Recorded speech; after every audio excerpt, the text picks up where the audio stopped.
What are you afraid to ask, but you really want to know? Today, it's about the penis. Does size or shape matter most? Are you a grower or a shower, or maybe neither? I'm dating and relationship coach Laurel House, and I'm here to answer your questions without shame. This is a question that men might whisper, might wonder, might read books on, or type into Google at 1 a.m. And they really hope that their partners don't secretly judge them for whatever it is that they have. And it's actually not about your penis. It's about your worth. Does size matter? Does shape matter? Is it better to be a grower or a shower? Because you asked, I will tell you the sizes and shapes. There's the pocket rocket, which is small at rest or overall a smaller shape. It can create some insecurity because of comparison culture, David versus Goliath, masculinity myths, feeling inadequate before you're even seen naked. But that doesn't mean that it's bad. There's the burrito. It's thicker, it's more substantial. Media exaggerates this. There's assumptions of power, how men perform, masculinity, body dysmorphia. People assume that women want a burrito. Assume. There's a banana.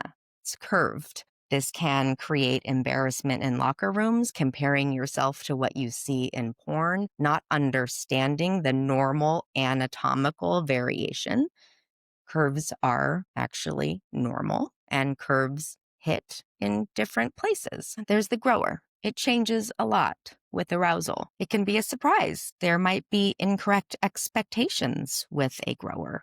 A man might walk around feeling not impressive enough until they're aroused. The shower. They are fuller at rest, and there's little change. They might be envied by other men in the locker room, but again, assumptions. This can create an internal struggle. Then there's the micro, which is also an anatomical variation. Men can have a terror of being exposed, having self-worth acceptance problems. But let me tell you, it shouldn't create any shame, any insecurity, because again, this is just an anatomical variation. And just because you might have a micro doesn't mean that you can't give a woman plenty of pleasure. Then there's the line. It is straight and narrow. The button, very small at rest, which can create vulnerability. The log, thick and heavy. The pencil, a longer appearance without width. The curl has a slight natural bend. The arc, a more pronounced curve. The beanpole, long and slim, which some people joke about, and they shouldn't. The bulldog, short, compact, strong, energetic. So there's the question, are you a grower or a shower?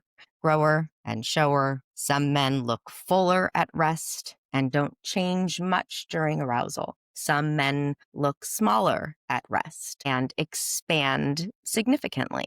That's simply a difference in how the body responds to blood flow. Neither is better. Neither is more masculine. Neither predicts satisfaction or connection. What usually happens is this. Men who are growers might feel embarrassed or ashamed because they think that their resting body is not impressive. Men who are showers feel insecure because they don't expand as much as others might. Meaning, every man finds a way to feel wrong. And it's not because of their body. It's because of the stories that they've absorbed about their body.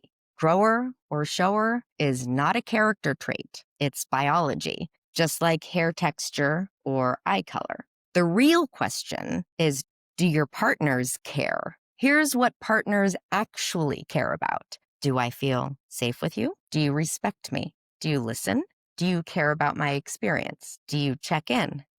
Do I feel seen? Because intimacy isn't performance. It's co-regulation. It's nervous systems calming each other. It's vulnerability. People remember how you kissed them, how you looked at them, how you held them after, how you listened to their body language, not measurements. Someone with an ideal body and zero emotional connection will always feel worse than someone with attunement, empathy, confidence, and presence. If you've ever asked that question, you weren't actually asking about your anatomy. I mean, maybe you were, but more than that, you're asking, am I enough? This conversation is educational and about emotional health, body image, and relationship dynamics. I'm not giving explicit sexual advice or describing sexual acts. I'm talking about how people feel, how they interpret their bodies, and how those beliefs impact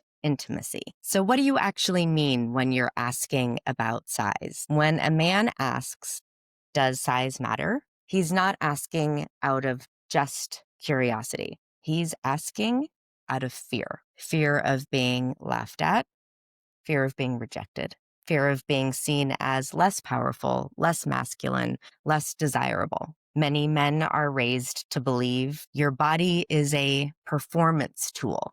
Bigger is better, bigger wins. Then there's movies and locker room and porn and jokes, and you see guys teasing each other and they're pushing this message of if you're not big, you're not enough. So you compare, you measure your entire identity against your body part. And let that sink in for a minute. You are judging your worth based on your anatomy that you didn't design, you didn't control or select. This is your masculinity, yes, but it's also become your trauma. So here's why it matters. Bodies come in variations: curved, straight, narrower, wider, different lengths, different responses. Every single one of those variations is normal. And partners, they don't connect with a diagram, they connect with a person, with you. Shape isn't a performance score.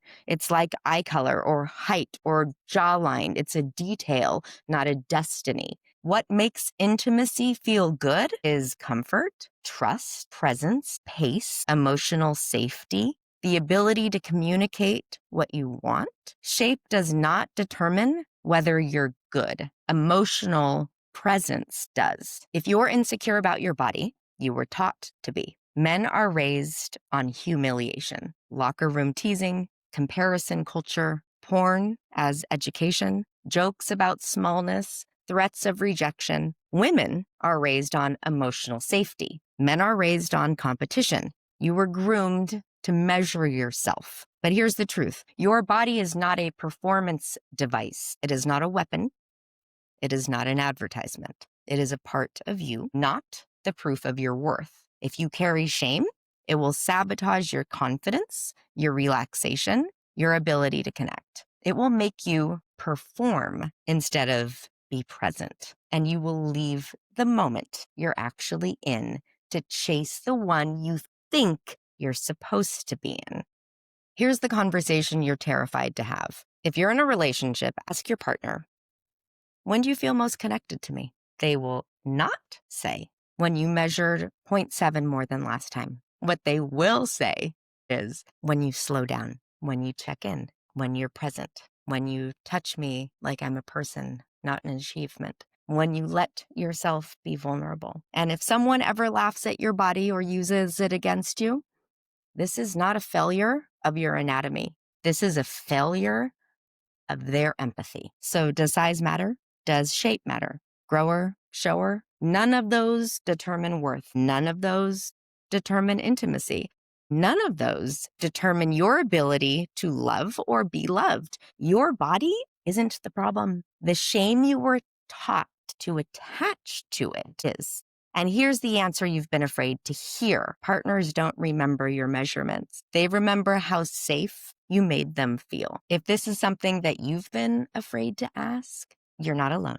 Tell me in the comments. What's a question you've never felt safe asking about intimacy or bodies? And next week, we'll go deeper. This is what you're afraid to ask, but everyone wants to. Thank you so much. Please like this, subscribe, and comment, and I'll see you soon.